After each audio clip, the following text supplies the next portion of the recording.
2024 लोकसभा चुनाव में बात करें, अगर उत्तर प्रदेश के जनपद फिरोजाबाद की अगर बात करें तो साफ तौर पर अब तक जो अटकलें थी भारतीय जनता पार्टी के प्रत्याशी को लेकर, वो अटकलें भी अब दूर हो चुकी है। फाइट पूरे तरीके से अगर सामने है तो सिर्फ कमल का फूल सपा की साइकिल में।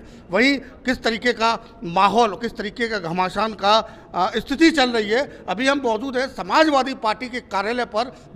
समाजवादी पार्टी के प्रत्याशी अक्षय यादव हमारे साथ मौजूद हैं, उनसे बात करने की कोशिश करेंगे कि किस तरीके का माहौल है और अब भारतीय जनता पार्टी का प्रत्याशी सामने आने के बाद किस तरीके से साथ वो जनता के बीच जा रहे हैं।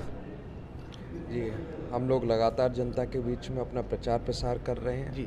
नौजवानों की जो समस्या है नौकरी की, वो सबसे बड़ी समस्या है फिरोजाबाद में, उसको लेकर जा रहे हैं। संविधान को बचाना है, उसको लेकर जनता के बीच में, और भारी जन समर्थन हम लोगों को मिल रहा है। सांसद जी, एक चीज़ जैसे भारतीय जनता पार्टी का जैसे ठाकुर विश्वजीत सिंह आए हैं, तो क्या लगता है आपको, क्योंकि एक बिजनेसमैन भी हैं वो, और किस तरीके का वो पहले भी राजनीति साथ सपा से भी उनका एक कभी गहरा नाता रहा है। एक इंटरव्यू में आपको उन्होंने अपना भतीजा कहा है कि वो तो मेरे भतीजे हैं, लेकिन किस तरीके से आप मान के चलते हैं? देखिए, वो बड़े हैं, उनसे आशीर्वाद भी लेंगे, लेकिन अभी हम लोग चुनाव में हैं और 2014 में हम लोग आमने सामने चुनाव भी लड़ चुके हैं।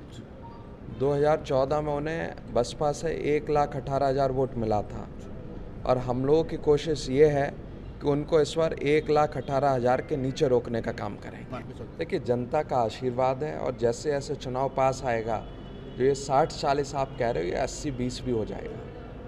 80-20 भी हो जाएगा जी। तो एक इंटरव्यू के दौरान हमारी ही बात हुई थी, तो भाजपा प्रत्याशी ने कहा मैं पत्ता नहीं हूँ, मैं पत्ता पलटने वाला हूँ। इस पर क्या कहेंगे आप?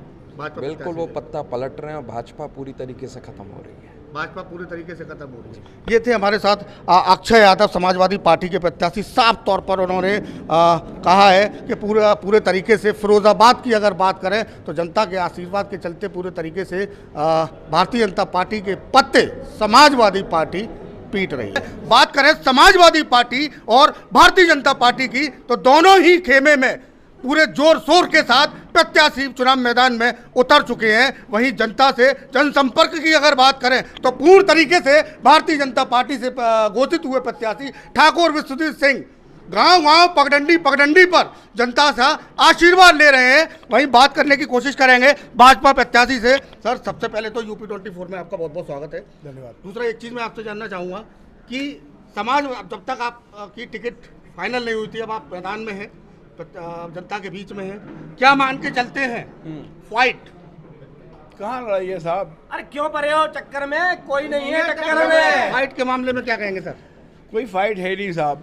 जो मैंने गणित अभी बताने की बात की, समाजवादी पार्टी से हम लोग तो पहले 1 लाख वोट आ गए हैं, तो फाइट कहाँ है साहब? आज हमारी समाजवादी पार्टी के प्रत्याशी जो अक्षय यादव से आज हमारी सुबह मॉर्निंग में बात हुई थी, उनका कहना था कि 2014 में ठाकुर विश्वजीत सिंह जब चुनाव मैदान में आए थे तो उस समय में 1,18,000 वोट उनके आए थे, और अब की बार क्योंकि मेरा ही इंटरव्यू शायद उन्होंने कहीं देखा था आपसे, जब प्रत्याशी उनके पत्ते मैं पीटूंगा, अब की बार 1,18,000 से नीचे ही मैं पूरी कोशिश रहेगी ठाकुर विश्वजीत सिंह। बड़ी खुशी की बात है साहब।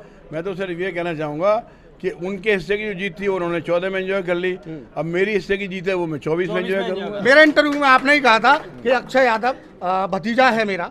अक्षय यादव भतीजा है, प्रोफेसर रामगोपाल यादव आदरणीय सम्माननीय है, मेरे बड़े हैं। जी जी। अक्षय यादव से जब ये सवाल किया गया कि भाई चाचा हैं आपके, तो उनका कहना था कि कोई चाचा कोई भतीजा नहीं, अभी हम चुनाव मैदान में हैं और 1,18,000 से नीचे हमको भाजपा पहुंचानी है। भाई, मैं तो सिर्फ ये कहूँगा कि अब चाचा भतीजे पर क्या कहेंगे? कि अब हवाएं ही करेंगी रोशनी का फैसला, जिस दिए में तेल होगा वो दिया रह जाएगा।